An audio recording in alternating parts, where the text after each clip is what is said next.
이번 정부의 임기가 시작되고 제가 발의하는 첫 번째 법안입니다. 기본소득 공론화법 발의 기자회견을 지금부터 시작하도록 하겠습니다. 네, 안녕하세요. 기본소득당 대표 국회의원 윤혜인입니다.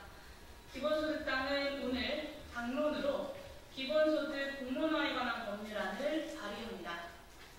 초저출생 인구 위기와 가속화되는 지역 소멸은 대한민국의 미래를 앗아가고 있고, 나날이 심화되는 글로벌 기술 패권 경쟁과 기후 위기는 정의로운 산업 전환의 필요성을 키우고 있습니다. 기본소득은 더 이상 먼 미래의 일이 아니라 대한민국이 마주한 다층적 위기를 해소하기 위해 지금 당장 추진되어야 할 시급한 과제입니다. 이런 필요성을 알기에 이재명 정부는 아동수당을 만 18세로 확대하고 햇빛방학연금과 농어촌 주민수당 지급을 추진하는 등 기본소득의 취지에 부합하는 정책을 약속했습니다. 또한 지자체에서도 성남시 청년배당에서 경기도 청년기본소득과 국민기본소득으로, 전라남도 출생기본소득과 에너지 기본소득으로 풀뿌리 기본소득 제도가 점차 확대되어 왔습니다. 이처럼 기본소득은 더는 피할 수 없는 미래가 되었지만 부분적 제도화를 넘어 기본소득 대한민국의 대전환을 이루기 위한 구체적인 실현 방안과 경로는 논의되지 못하고 있습니다. 잘못된 정보와 선입견 그리고 이념적 오해가 기본소득에 대한 사회적 논의를 가로막고 있습니다. 사회의 위기를 극복하는 커다란 개혁이 필요할 때 우리는 언제나 국민의 힘과 지혜를 빌려왔습니다. 민주주의와 집단지성을 신뢰해왔습니다.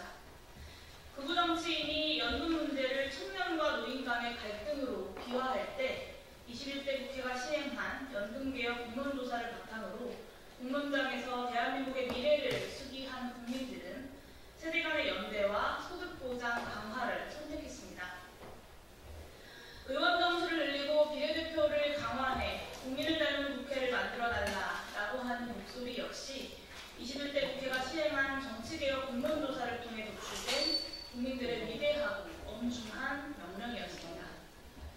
마찬가지로 이재명 정부의 기본소득형 정책이 성공적으로 안착하고 기본소득 대한민국이라고 하는 커다란 개혁에 이르려면 국민들의 힘과 지혜를 모으는 공론화 작업이 반드시 필요합니다. 이재명 대통령이 경기도지사 시절 직접 추진한 경기도민 대상 기본소득 공론조사는 기본소득 공론화의 필요성이 제대로 입증된 선례입니다. 공론장에서 국민들이 수차례 토론과 수기를 거듭할 때마다 기본소득 정책에 대한 이해는 향상되고 오해는 불식되었습니다. 초기와는 달리 기본소득 도입에 찬성하는 비율이 커졌고, 정치에서는 불문율과도 같은 증세에 동의한다라고 하는 답변도 늘었습니다. 기본소득을 둘러싼 비현실적이고 이념적인 흑색 선전에서 벗어나 정책에 대한 제대로 된 이해를 바탕으로 논의하고 민생경제를 살리기 위한 방안을 구체적으로 검토하니 합리적인 결론에 도달할 수 있었던 것입니다. 국가 위기를 극복할 과감한 개혁을 이루기 위해서는 개혁에 대한 오해와 불신을 가중하는 이념적 선전의 장을 넘어서 국민이 주도하는 수기 민주주의의 장으로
국민들께 제출해 나가겠습니다.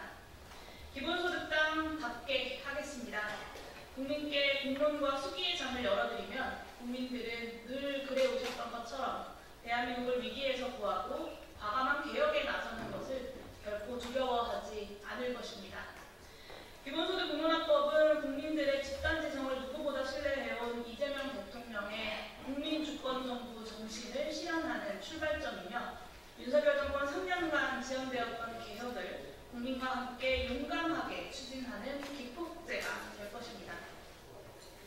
기본소득당은 기본소득 공론화법이 제정되어서 이재명 정부의 기본소득형 정책이 기본소득 대한민국이라고 하는 커다란 개혁으로 나아갈 수 있도록 앞으로도 최선을 다하겠습니다.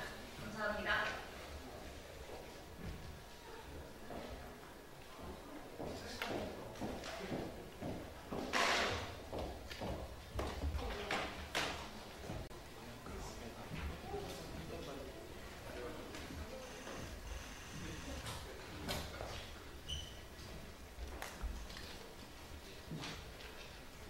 정책으로 싸우고 통합으로 승리하는 국민의힘, 피와 땀과 눈물로 변화의 길을 열겠습니다.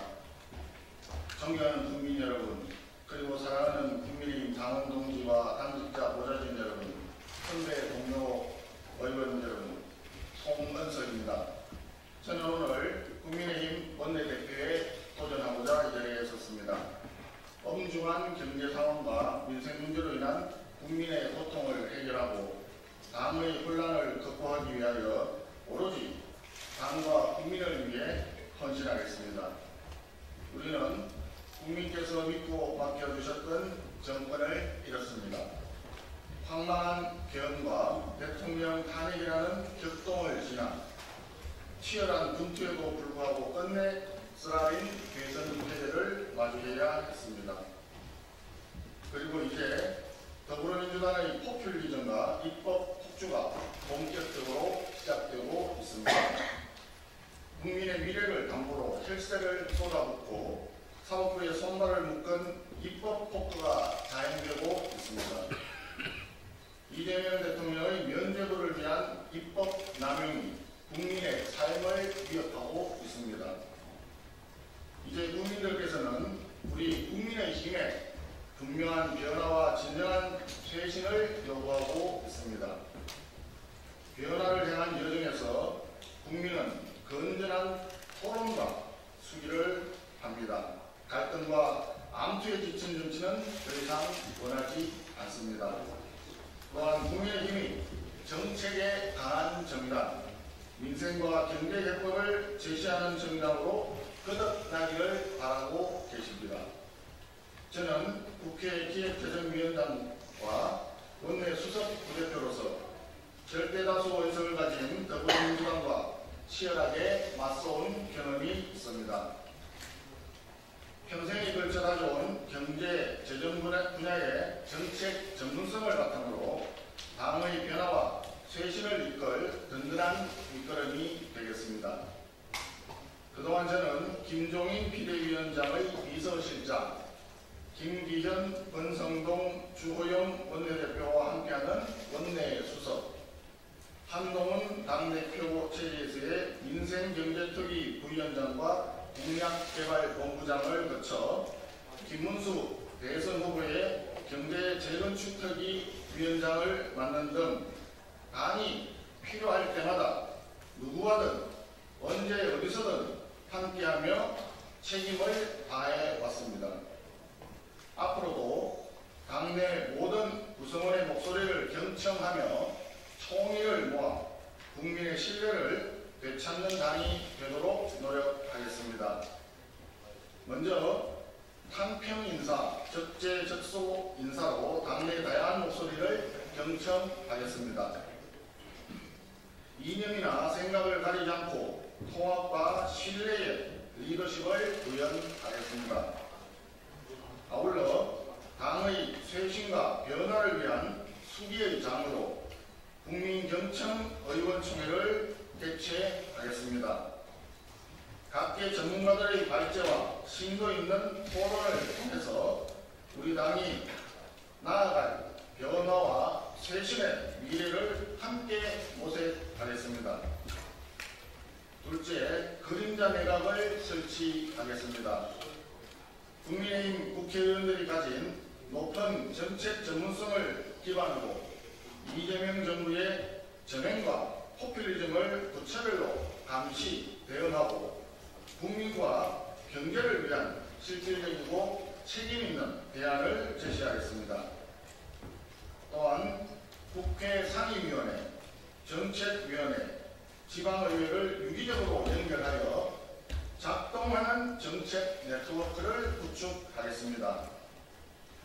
지역 주민의 요구가 단순한 민원에 그치지 않고 국회 차원의 정책 논의로 이어질 수 있도록 체계를 갖추겠습니다. 이러한 구조적 연결은 내년 지방선거 승리에 든든한 토대가 될 것입니다. 셋째, 거대 의석을 가진 이재명 정부에 맞서기 위해 합리적인 생각을 가진 누구와도 연대하고 협력하겠습니다.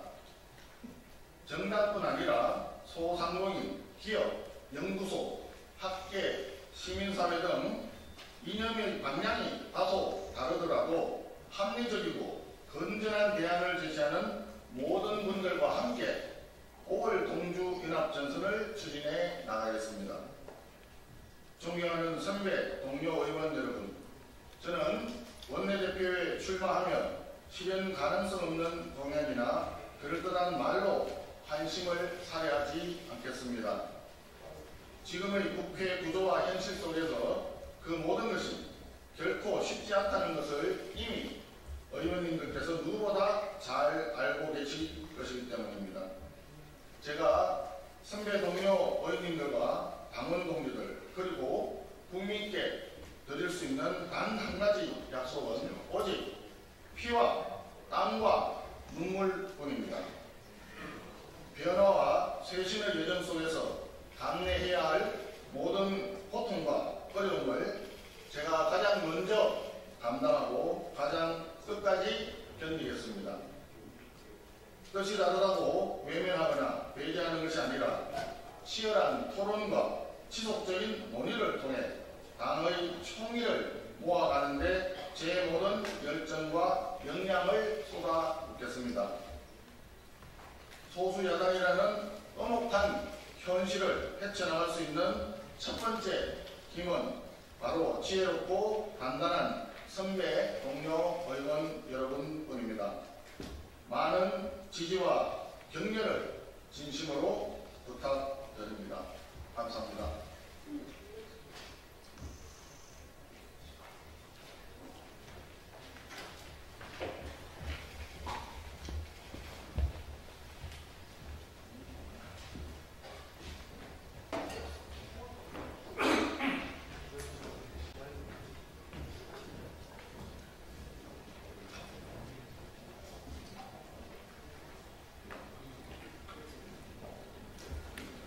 더불어민주당 수석대변인 조승래 의원입니다. 추경 편성과 선법 개정 관련해서 말씀드리고 정진석 전 대통령 비서실장에 대한 수사 관련해서 말씀드리겠습니다. 조속한 추경 편성과 산법 개정으로 이제노믹스의 훈풍을 민생의 온기로 잇겠습니다. 이재명 정부 출범 일주일, 코스피가 2,900선을 돌파하며 3년 5개월 만에 최고치를 기록했습니다. 더불어민주당은 경제 회복의 온기가 국민께 닿을 수 있도록 전력을 다하겠습니다. 주식시장의 훈풍은 새 정부의 경제 최우선 기조와 이재명 대통령의 강력한 의지가 반영된 결과라는 게 시장 전문가들의 분석입니다.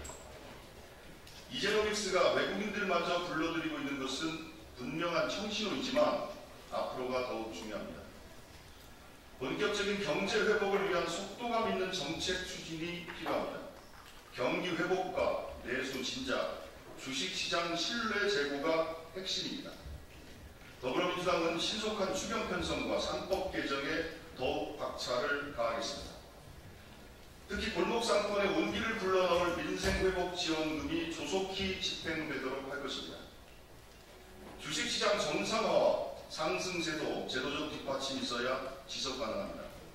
3법 개정으로 소액 주주의 권익을 확실히 보호하고 불공정 행위를 근절하겠습니다. 더불어민주당은 이재명 정부와 함께 민생 회복에 더욱 전념하겠습니다. 경제 회복의 온기가 모든 국민께 전해질 수 있도록 최선을 다하겠습니다. 다음입니다. 용산을 무덤으로 만든 내란 증거인멸 반드시 책임을 물어야 합니다. 정진석 전 대통령 비서실장이 대통령 PC 파기 등을 지시한 혐의로 공식 입건됐습니다. 무덤 같은 용산은 단순 실수가 아닌 노골적인 증거인멸과 차기 정부 국정방해였다는 정황이 드러난 것입니다. 심지어 내란 사건의 중심에 있던 방첩사령부까지 동원할 계획이었다고 합니다. 12.3 비상계엄으로 군을 유린한 윤석열 정부가 파면 이후에도 군을 사적으로 악용한 것입니다. 마지막 순간까지도 참으로 모욕지 않은 이들의 행태에 반드시 책임을 물어야 합니다. 민주당은 이미 대선 기간에 윤석열 대통령실 PC 파쇄 지시 제보를 받고 증거인멸을 멈추라고 경고했습니다. 당시 민주당의 주장이 허위라며 모든 조치를 적법하게 취하고 있다고 해명하던 대통령실이었습니다. 멀쩡한 PC를 파기하는 것이 적법한 절차입니까? 모든 증거가 눈앞에 드러났는데도 국회의원 체포 지시를 한 적 없다고 우기던 윤석열과 똑같은 행보입니다. 내란 증거를 인멸하고 차기 정부의 국정 운영을 방해한 혐의는 명백한 범죄 행위입니다. 경찰은 철저한 수사로 용산을 폐허처럼 만든 관련자들에게 반드시 책임을 물으십시오. 예, 감사합니다. 감사합니다.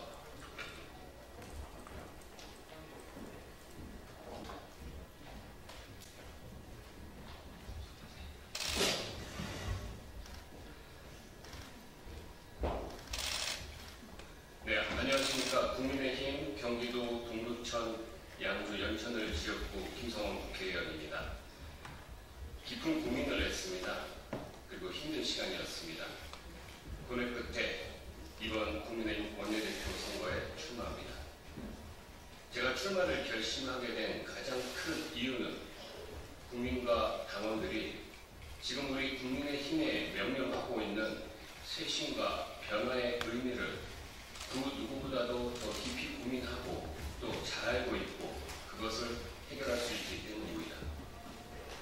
우리 국민의힘은 비상계엄과 탄핵 그리고 대선 패배까지 고통스러운 일들을 연이어 겪어야만 했습니다.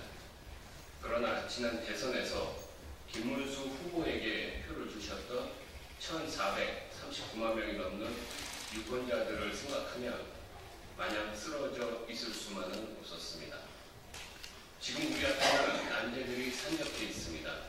서민을 위한 민생 챙기기 언제나 최우선 과제입니다. 의회 권력에 이어 행정 권력까지 장악한 이재명 정부가 민생을 챙기지 않고 포퓰리즘 독재와 정치 보복의 길을 택할 위험성을 국민과 함께 견제해야 합니다. 무엇보다 내년 6월로 예정된 지방선거에서 반드시 이겨야 합니다. 앞으로 1년 동안 뼈를 깎는 노력으로 승리의 토대를 구축해야 합니다. 비상계엄과 탄핵이 대선 패배의 직접적인 원인이라는데 이견은 없습니다.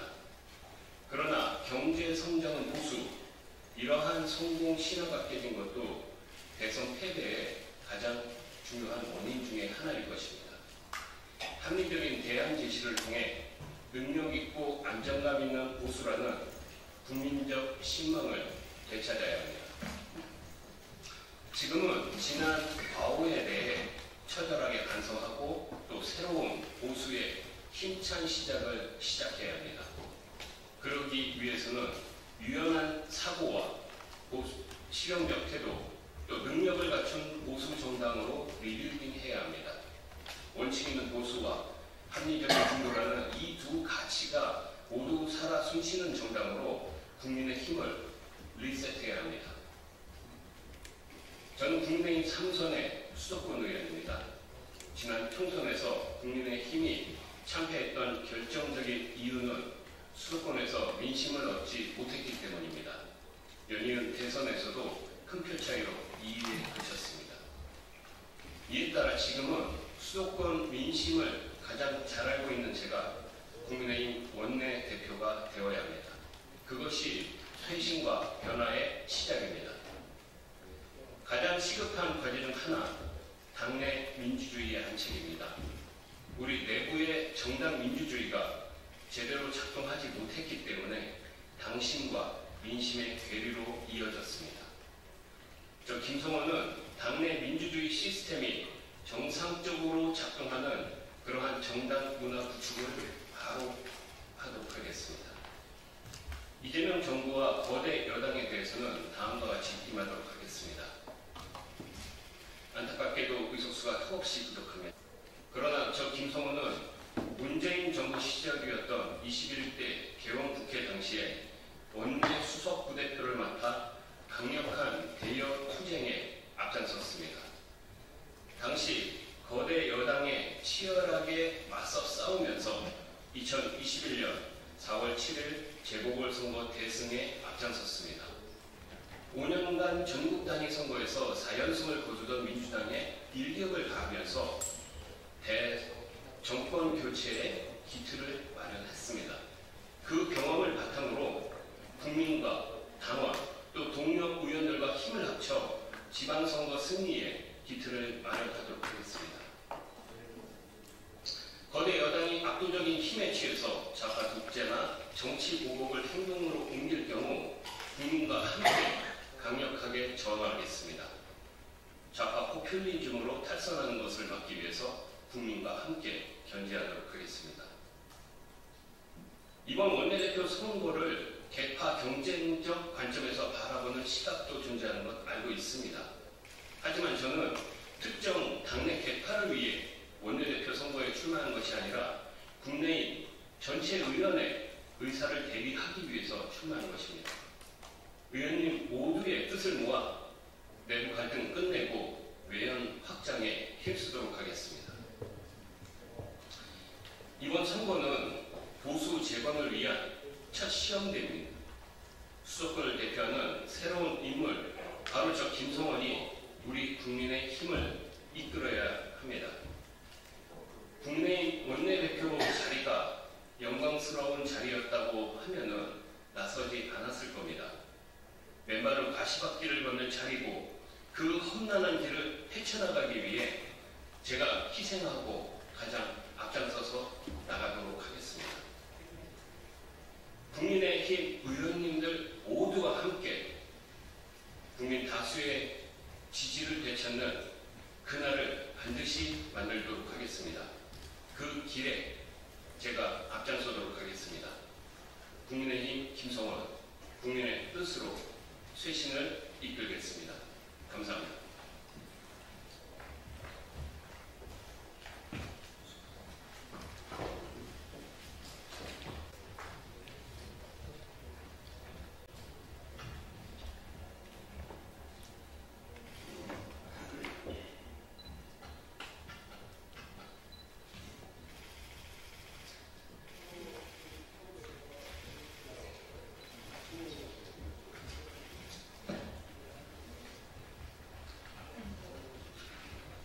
안녕하십니까. 더불어민주당 정치테러 대책위원회 기자회견을 하겠습니다.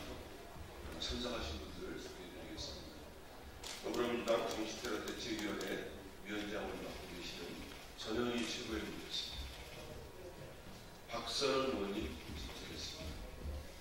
저는 한민수입니다. 그러면 회견문을 먼저 하겠습니다.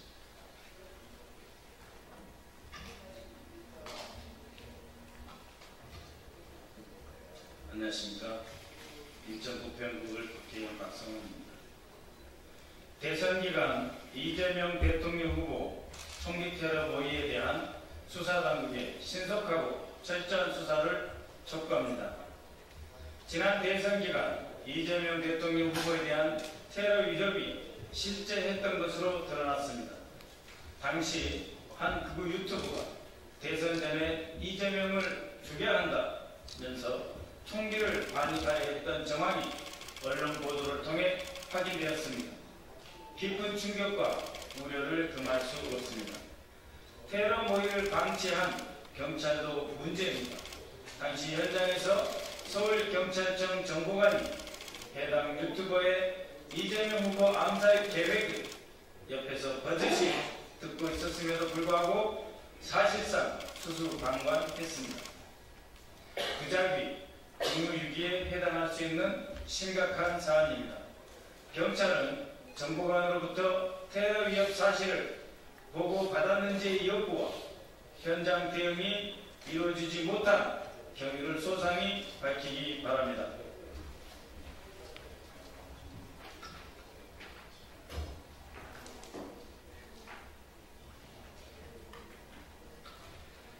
대선 후보에 대한 테러 음모는 국민 주권 강탈과 민주주의 파괴를 획책하는 중대 범죄입니다. 실제로 어느 단계까지 테러를 모의했는지, 범행 동기는 무엇인지, 총기를 실제 구매했는지, 배후는 없는지 명명백백하게 밝혀져야 합니다. 수사당국의 신속하고 엄정한 수사를 강력히 요구합니다.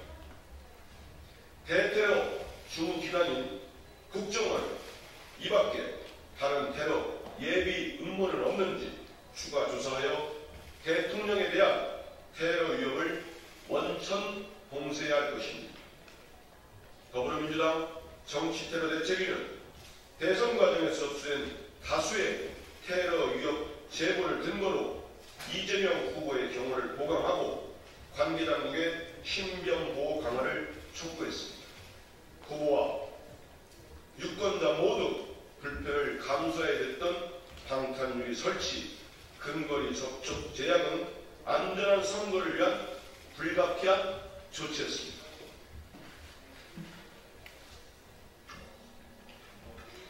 이처럼 대선 기간 동안 이재명 후보에 대한 테러 위협은 엄연히 존재하는 실체였지만 국민의힘은 민주당이 테러 위협설로 국민 불안을 조장하고 정치적으로 이용한다라며 매도했습니다. 심지어 김문수 후보는 나는 방탄조끼 필요 없다, 총 맞을 일 있으면 맞겠다라는 망언까지 서슴없이 조롱하면서 내뱉었습니다. 그러나 이번에 밝혀진 테러 모의 정황으로 이재명 후보에 대한 안전조치가 필요했음이 다시 한번 확인되었습니다. 실존하는 테러 위협마저 정쟁의 도구로 삼고 민주당과 이재명 후보를 조롱한 국민의힘은 공개적으로 사과하기 바랍니다. 민주당은 국민의 안전과 생명을 볼모로 삼는 극우 세력의 테러 음모에 결단코 굴복하지 않겠습니다. 민주주의 근간을 무너뜨리려는 그 어떠한 폭력적 시도도 자시하지 않을 것입니다. 국민과 함께 테러에 끝까지 맞서 싸우겠습니다. 2025년 6월 12일 더불어민주당 정치테러대책위원회 전현희 위원장, 윤건영, 이해식, 박상혁, 김동아, 김영환, 박선원, 이성윤, 한민수, 강청희, 김지호, 유상혁, 이지연, 이현. 네, 이상입니다.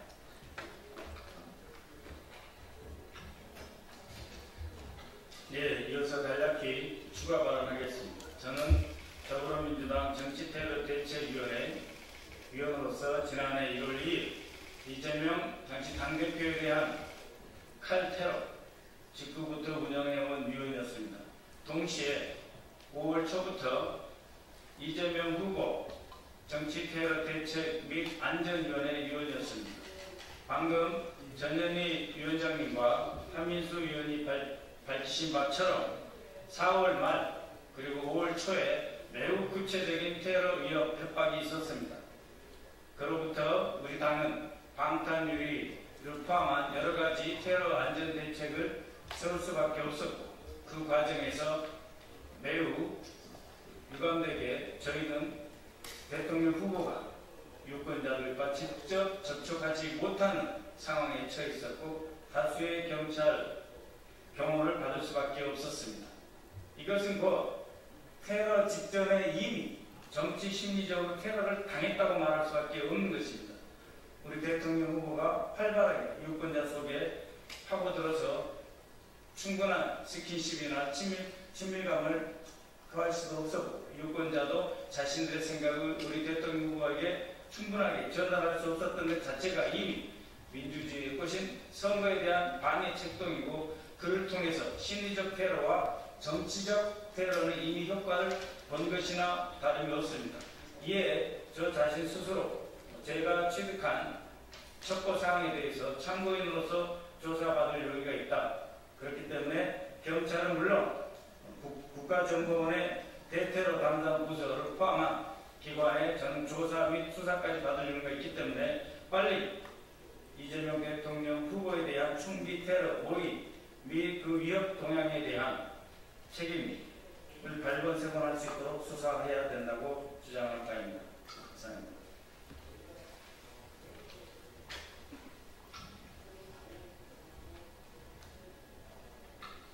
다 아시는 것처럼 정치인에 대한 테러, 음모나 위협은 그 문제가 어찌 여야의 문제이고 진보 보수의 문제겠습니까? 민주주의를 위협하고 대한민국 공동체를 훼손시키는 행위 아니겠습니까? 그럼에도 불구하고 이번 대선 과정에서의 여러 가지 위협적인 상황, 제보 이런 내용을 우리 민주당과 정치테러 대책위에서 촉구하면서 수사당국의 수사와 예비를 촉구했음에도 불구하고 실제로 이루어졌는지 여기에 대한 명명백백한 과정도 밝혀져야 됩니다. 아울러서 저희 테러대책위원회에서 여러 차례 밝혔습니다. 저는 이와 같은 음모에 계속 이어진 것은 지난해 1월 2일 대통령께서 당대표 시절에 암살 테러 시도가 있지 않았습니까? 그 배후와 그 과정에서 왜 그 사건이 이렇게 축소되고 은폐되려고 했는지 그 음모, 의혹이 있지 않습니까? 밝혀진 게 하나도 없습니다. 당시 대통령께서도 밝혀진다고 정치테러라고 규정까지 했습니다. 하지만 국정원은 물론이고 경찰도 제대로 수사하지 않았습니다. 이는 단순히 정권이 바뀌어서 밝혀진다는 문제가 아닙니다. 대한민국의 민주주의를 근본적으로 위협하고 흔드는 행위 아닙니까? 여기에 대해서는 지금이라도 제대로 된 수사가 있어야 됩니다. 그래야 대한민국에서 이와 같은 총기로 가장 유력한 대선 후보를 해치겠다는 음모가 버젓이 횡행할 수 없는 겁니다. 아울러서 국민의 힘에게도 반성과 맹성을 촉구합니다. 당시에 국민의힘 대선 후보는 뭐라고 다녔습니까? 그게 조롱한 일입니까? 버젓이 위협이 있는데 당연히 이런 일 없어져야 된다. 같이 힘을 모아서 촉구하고 근정해 나가야 되는데 조롱하고 편을 가르고 혐오를 부추기고 그랬습니다. 다시 한번 반성을 촉구하고 앞으로 그런 일이 절대 없도록 정치권이 힘을 모아나가기를 부탁드립니다.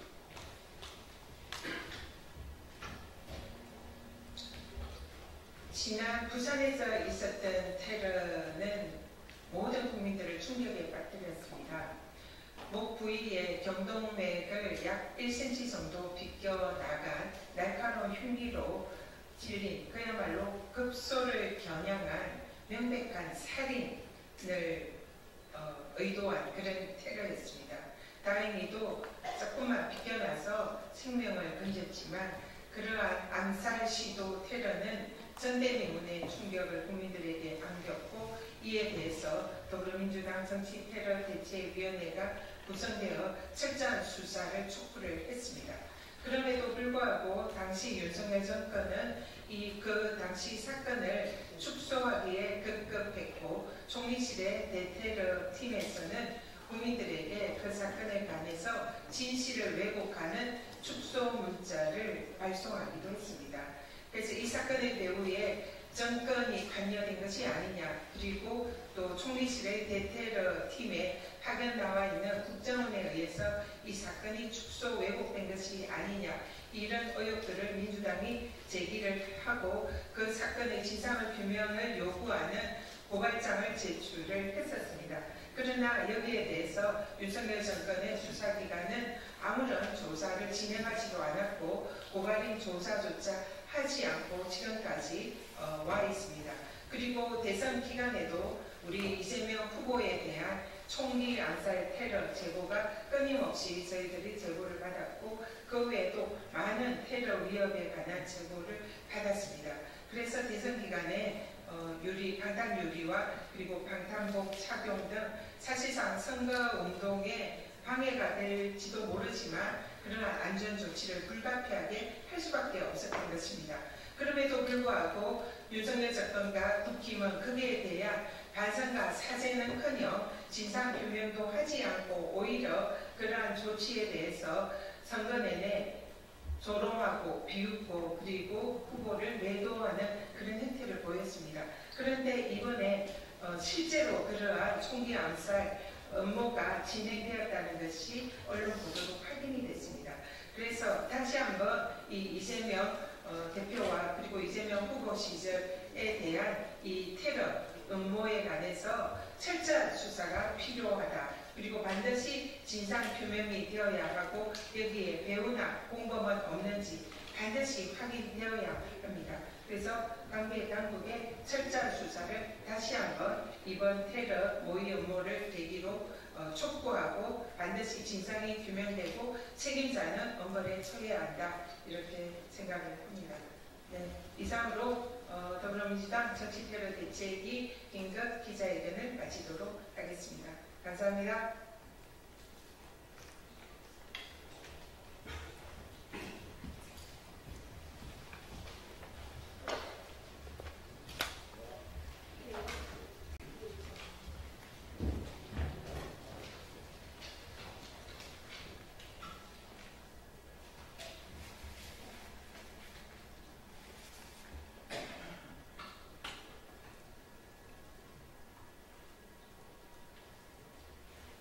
예, 시작하겠습니다. 진보당 수석 대변인 홍성규입니다. 두 가지 말씀드리겠습니다.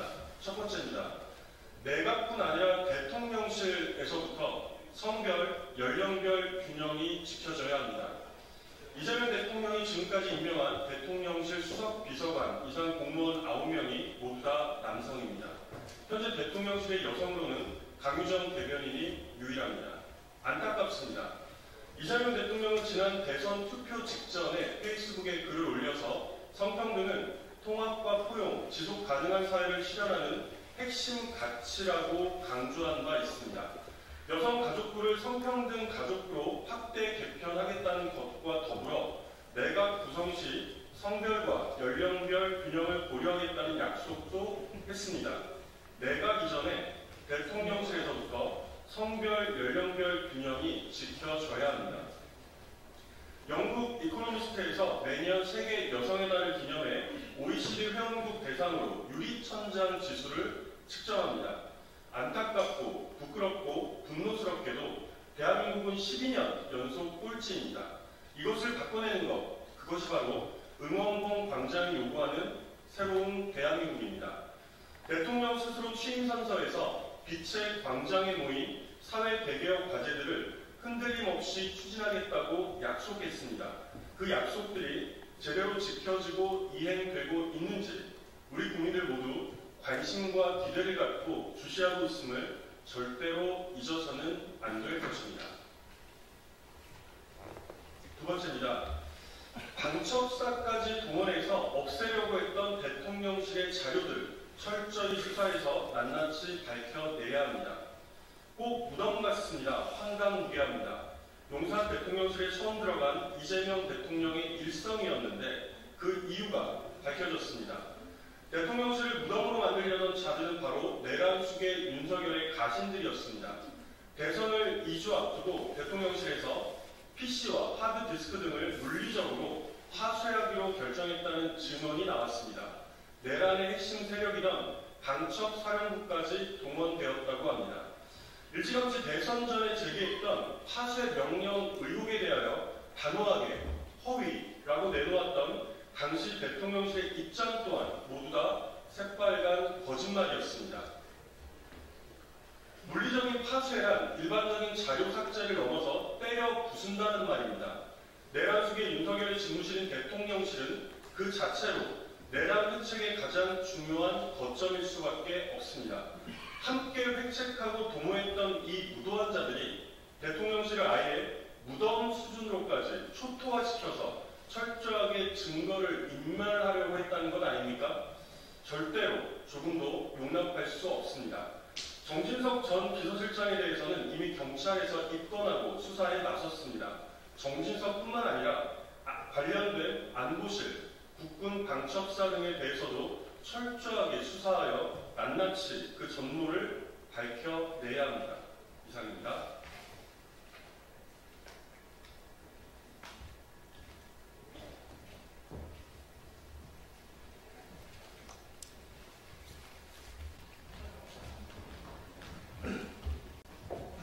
안녕하십니까. 조국혁신당 대변인 윤재관입니다.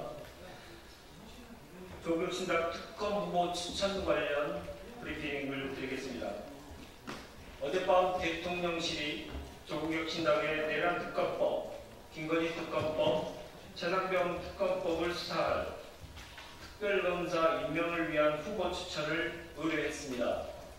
이에 조국혁신당은 3인의 특별검사 후보자를 추천합니다. 사랑스럽다. 국민 눈높이에 부합하는 인물입니다. 조국혁신당의 특별검사 추천 원칙은 다음과 같습니다. 첫째, 확고한 내란 청산 의지와 개혁성, 외부의 압력과 청탁을 거부하는 강단 있는 성품. 셋째, 국민이 안심할 수 있는 수사 전문성과 검증받은 실력. 마지막으로 검사와 수사관들을 지휘할 수 있는 리더십. 이 네 가지 추천 원칙을 갖고 추천 절차를 진행했습니다. 특별검사의 요건은 최대 170일간의 수사기간, 공소 유지를 책임지기 위해 2, 3년 동안 변호사 업무를 할 수 없는 등 매우 엄격합니다. 이에 적임자에 대한 우려가 있었으나 추천자 3인은 조국혁신당의 원칙에 부합했습니다. 무엇보다 내란 청산을 바라는 국민의 뜻과 일치하고 그 뜻을 실현할 수 있는 수사 실력을 보유했습니다. 특검이 신속 단호한 수사와 응당한 처벌로 지체된 정의를 바로 세울 수 있을 것으로 기대하며 조국혁신당이 추천한 3인이 그 소명을 감당할 수 있기를 희망합니다.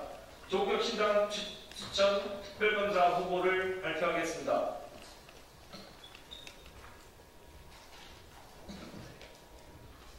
내란 특검 한동수 전 대법원 재판연구관과 대검찰청 감찰부장을 역임했습니다. 다음으로 김건희 특검 신재철 서울 남부지방검찰청 검사장 전 법무부 검찰국장을 역임했습니다. 마지막으로 최상병 특검 이명현 전 합동참모본부 법무실장과 국방부 검찰단 고등검찰부장을 역임했습니다. 이상입니다. 고맙습니다.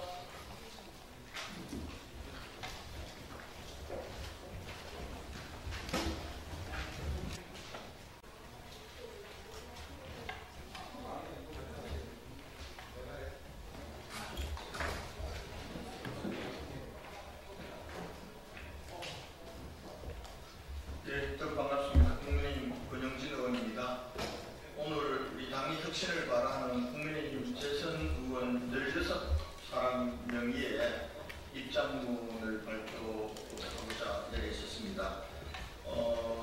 지난 6월 10일 날 우리가 첫 번째 입장문을 발표하고 오늘 두 번째 입장문이 되겠습니다. 그럼 입장문을 낭독하도록 하겠습니다. 당의 혁신을 바라는 재선 의원 모임의 두 번째 입장.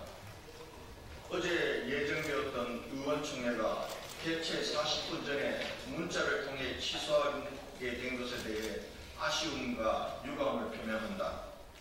6월 16일 월요일 오후 2시로 예정된 원내대표 선출 이전에 당의 혁신 방안을 논의하기 위한 의원총회를 다시 소집해 줄 것을 현 원내 지도부에 요청한다.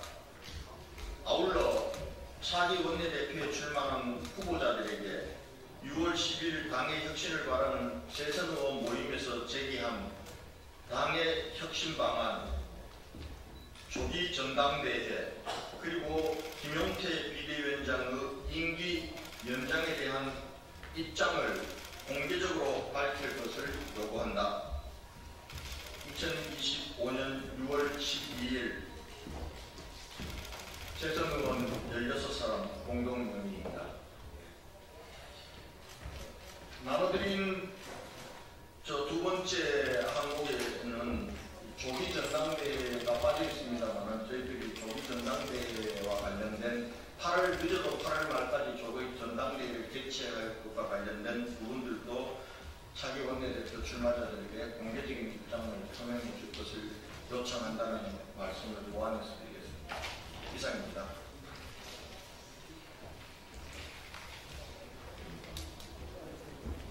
국민의힘 청년 당직자 기자회견 시작하겠습니다. 국민의 뜻으로 혁신의 길로 김용태 비상대책위원장과 함께 탄핵의 강을 건너겠습니다. 존경하는 국민 여러분, 당원 성지 여러분, 그리고 이 자리에 함께해 주신 언론인 여러분, 오늘 우리는 스스로 혁신하지 않으면 국민이 바꾸겠다는 준엄한 경고를 되새기며 다시 시작하자는 절박한 마음으로 이 자리에 섰습니다. 김용태 위원장은 지난 대선 패배 이후 우리 국민의힘이 나아가야 할 방향에 대해 누구보다 분명하게 제시했습니다. 뼈를 깎는 쇄신, 이 말이 더 이상 수사에 그치지 않도록 5가지 혁신안을 제시했습니다. 그러나 지금 당의 일부는 현실을 외면하고 있고 혁신의 시간 대신 권력의 셈법에 몰두하고 있습니다. 국민과 당원은 더 이상 이런 모습을 용납하지 않으실 겁니다. 국민 앞에 솔직해지자는 용기, 주인의식과 책임 정치를 회복하자는 외침은 우리 모두가 외면할 수 없는 시대의 요구입니다. 우리는 이 혁신의 요구를 반드시 지켜내야 합니다. 혁신은 한 사람의 몫이 아니라 우리 당 모두의 책임입니다. 청년 당직자인 우리는 다음과 같이 촉구합니다. 첫째, 8월 말까지 전당대회를 개최하여 당의 정상 지도 체제를 조속히 구축할 것을 촉구합니다. 비상 지도 체제를 길게 가져갈수록 국민의 신뢰는 멀어집니다. 둘째, 김용태 위원장의 임기를 전당대회 전까지 연장할 것을 촉구합니다. 남은 2달의 시간은 결코 짧은 시간이 아닙니다. 지금은 권력이 아니라 혁신이, 이익이 아니라 책임이 우선되어야 합니다. 셋째, 우리 국민의힘이 다시 국민의 신뢰를 받는 정당으로 거듭나기 위해 김용태 위원장이 제시한 5가지 혁신안에 힘을 실어줄 것을 촉구합니다. 지금 혁신하지 않으면 다시는 국민의 선택을 받지 못할 수도 있습니다. 탄핵의 강을 걷는다는 것은 단지 과거의 상처를 덮는 것이 아니라 그 상처로부터 배우고 달라지겠다는 약속입니다.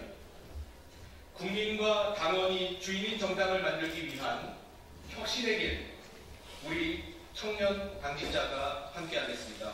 2025년 6월 12일 국민의힘 중앙청년위원회 수석 부위원장 및 부위원장. 오늘 저희 국민의힘 중앙청년위원회 부위원장단 중에 30분의 부위원장님들께서 이 내용에 동의를 하셨고, 오늘 상임정국위원을 맡고 계신 경기도의원 김일중, 그리고 상임정국위원 강남구의원 우종혁, 또 시도당 청년위원장을 대표해서 전찬규 대전시당 청년위원장님, 또 인천 연수구 의원 한성민, 그리고 양천구의원 황민철, 이렇게 저희가 대표해서 기자회견을 했습니다. 감사합니다. 고맙습니다.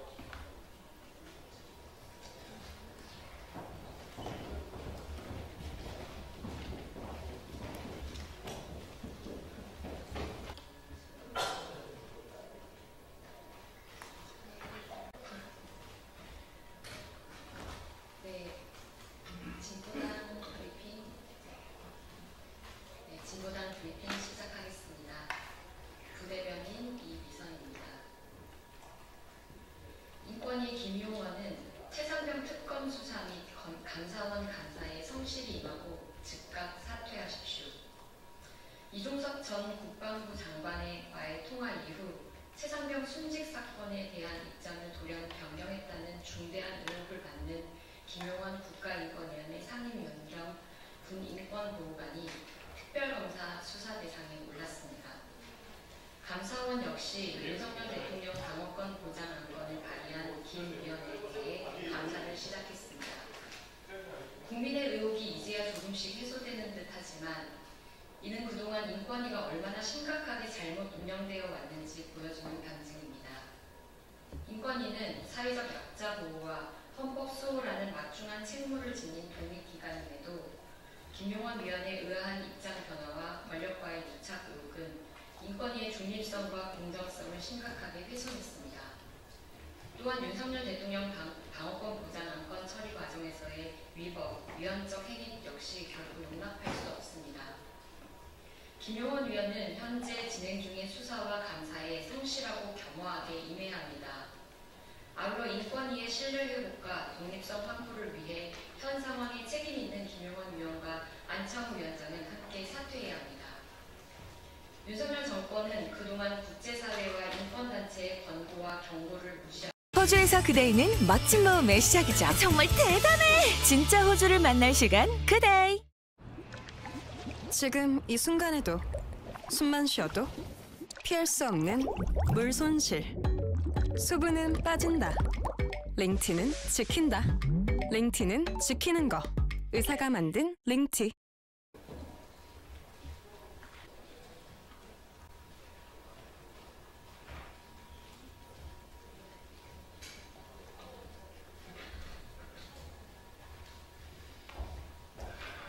안녕하십니까.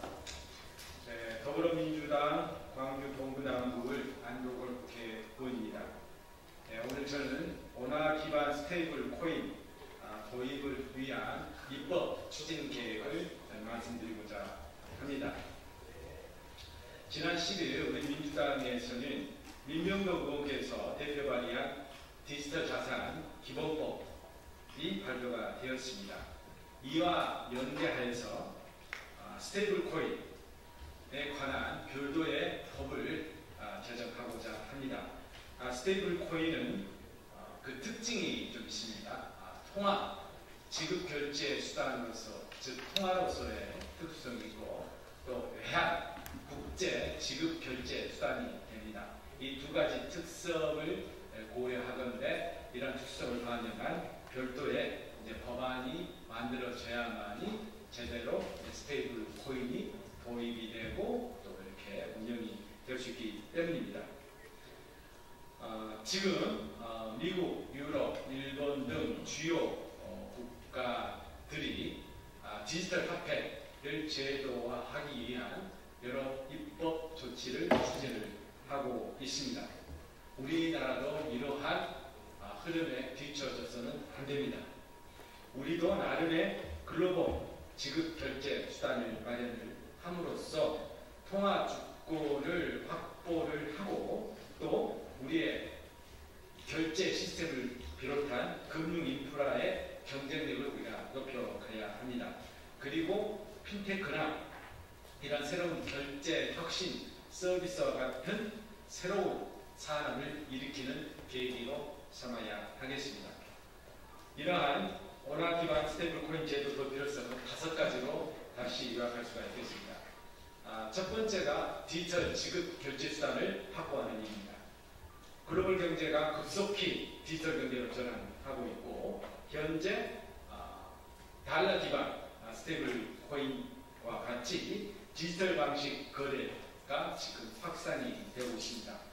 우리도 이에 맞춰 우리 원화를 기반으로 하는 디지털 지급 결제 수단을 우리가 확보하고 이걸 확산시켜야 합니다. 두 번째, 통화 주권의 확보입니다. 현재 전 세계 스테이블 코인 시장의 98%를 달러 기반 스테이블 코인이 장악을 하고 있습니다. 국내에서도 지금 사용이 늘고 있는 것입니다. 이 사용이 지속될 경우에 결국에는 원화의 역할을 대체하게 되고, 국내 통화 정책은 유효성이 심각히 저하가 됩니다. 이렇게 됨으로써 통화 주권이 상실될 우려가 있는데, 이에 대해서도 우리가 선제적으로 대응을 해 나가야 합니다. 또한 우리나라도 원화 기반의 스테이블 코인을 발행을 해서 국제적으로 통용을 시켜간다면 원화의 국제화와 함께 우리 원화의 글로벌 경제적 영향력을 확대시킬 수 있는 계기가 될 수 있습니다. 네 번째로 차세대 금융 인프라를 조성하는 일입니다.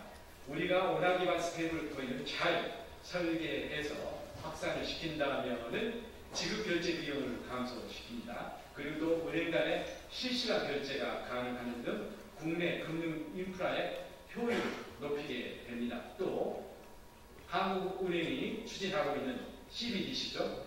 중앙은행 디지털 화폐와 상호 역할 분담을 통해 우리의 미래 금융 시스템을 체계적으로 발전시켜 나갈 수가 있겠습니다.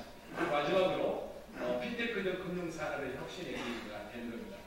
스테이블 코인이 도입이 되면 결제와 송금 시스템의 효율성이 획기적으로 제고가 됩니다. 스마트 계약 기능을 활용한 다양한 핀테크와 관련 파생 금융 서비스 산업이 창출될 수가 있겠습니다.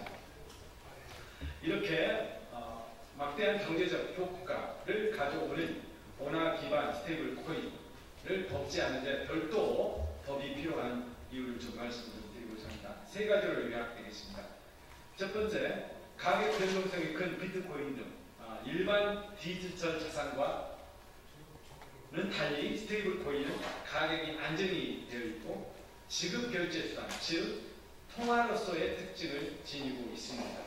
따라서 통상의 가격 변동성을 전제로 한 투자 자산을 상대로 하는 투자 자산인 일반적인 코인과는 다른 규율이 필요하다라고 말씀을 드리겠습니다. 두 번째는 또 말씀드린 바와 같이 지급 결제 수단으로서의 특성입니다. 즉 통화로서의 특성을 가지고 있기 때문에 이걸 통화량 관리 차원에서 그 발행 규모나 유통을 조절할 필요성이 있습니다. 이걸 체계적으로 제도화시킬 수 있는 입법 조치가 필요한 것입니다. 세 번째, 원화 기반 스테이블 코인은 국제 무역이나 투자의 결제 수단으로 활용되는 겁니다. 즉 외환의 성격을 동시에 보유하고 있습니다. 따라서 안정적인 외환 수급 관리 측면에서도 정교한 규율이 필요하다라고 말씀드릴 수 있겠습니다. 이러한 필요성을 갖는 법을 제정을 하도록 하겠습니다.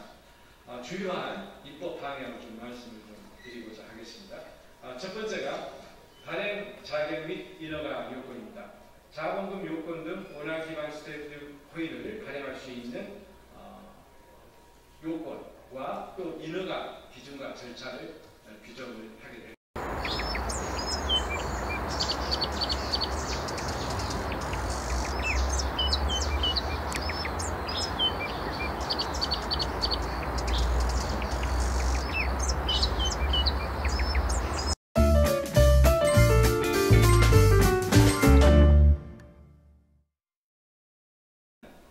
투명한 발행 및 유통 정보를 제공해야 합니다.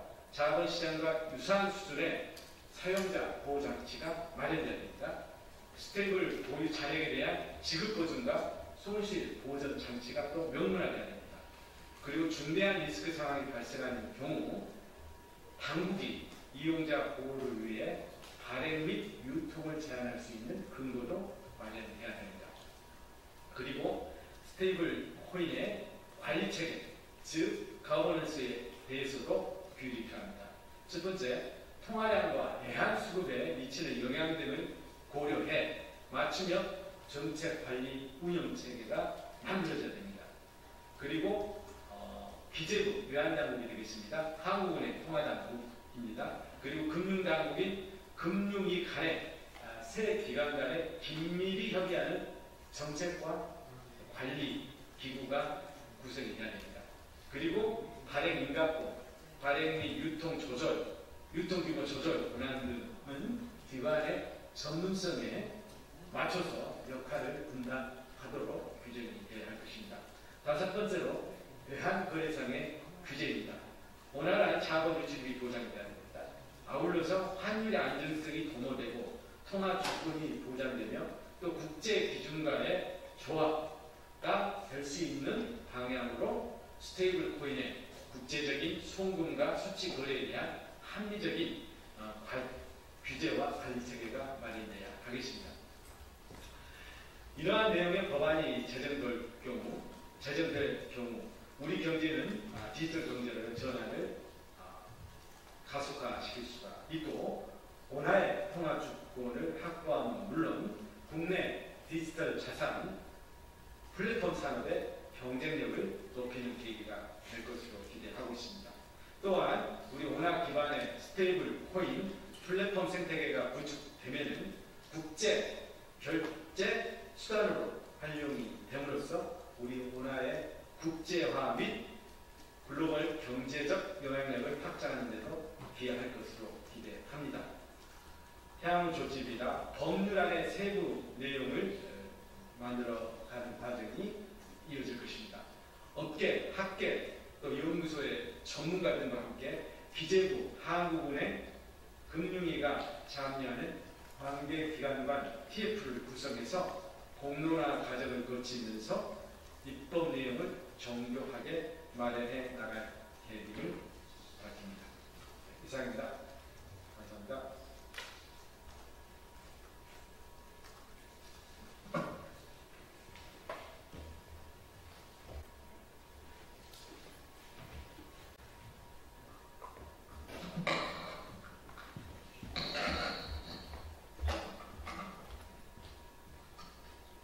노트북 화면이 걸리지 않아도 괜찮아요? 네.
국민의힘 이준우 대변인입니다.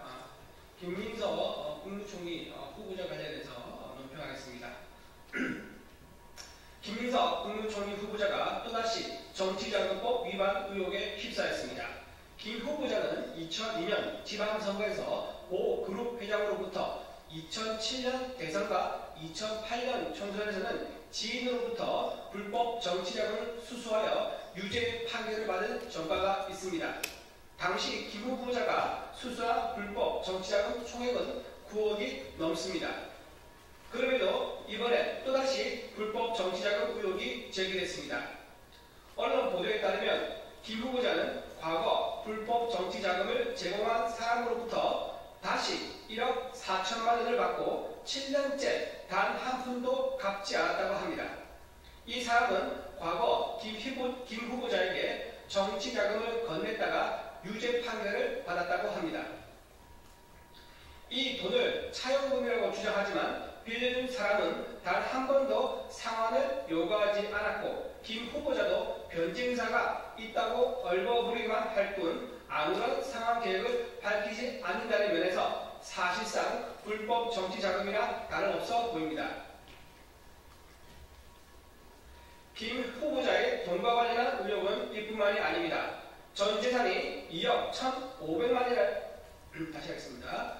김 후보자의 돈과 관련된 의혹은 이뿐만이 아닙니다. 전 재산이 2억 1,500만 원이라고 신고한 김 후보자의 아들은 비싼 학교로 유명한 국제고등학교를 졸업하고 연 1억 가량의 학비가 되는 미국 대학에 재학 중이라고 합니다. 김 후보에게는 왜 돈 관련 의혹이 계속 반복되는 것입니까? 부정한 돈이면 대한민국 100만 공무원을 지휘할 자격이 없는 것이고 당당한 돈이면 떳떳하게 출처를 밝혀야 할 것입니다. 서민들 입장에서는 도무지 이해가 가지 않는 해괴한 일입니다. 본인은 미국 유학 다녀오고 9억 원이 넘는 추징금도 완납하고 억대를 빌려도 갚지 않아도 되고 아들은 학비가 연 1억 원인 대학을 다니고 있는데 도대체 이 많은 소득이 어디에서 나오는 것인지 의문투성입니다. 이재명 정권의 인사검증 시스템에 심각한 고장이 났다는 징후입니다. 때문 작은 균열에서 무너지기 시작합니다. 이재명 정권의 인사 시스템이 더 무너지기 전에 대통령실은 즉각 국무총리 인사안을 철회해야 할 것입니다. 2025년 6월 12일 국민의힘 대변인 이준영